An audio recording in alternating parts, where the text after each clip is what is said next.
आगकू महिला हो पारती अग्नियोद्धा अग्निशम विभाग रे महिला को नियुक्ति नहीं चिंता करुछन्ते सरकार किंतु या पूर्व फायरमैन नाम परिवर्तन करी फायर फाइटर करने को योजना करिसेंते सरकार।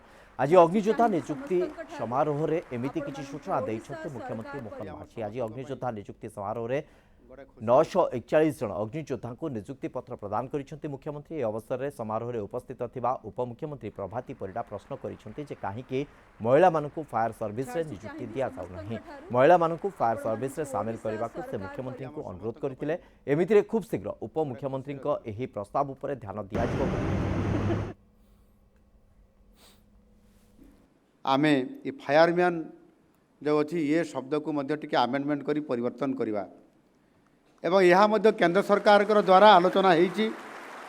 केंद्र सरकार मध्य निर्देश देइछन्ति आवश्यक मते राज्य रे यह को आपण माने आमेंडमेंट आनिक ये शब्द को परिवर्तन करि परिबे एवं फायरमैन बदल रे फायर फाइटर हिसाब रे अर्थात अग्नि योद्धा जे एथिरे महिला मानक भी सुजोग दिया जाई पारिबो आ दिया जाऊ बोली कहीं झील मानक भी जोठी सैन्य विभाग रे नौसेना रे आकाश रे उड़ीवा पाई सबु जगार झील मानक सुजोग मिलानी।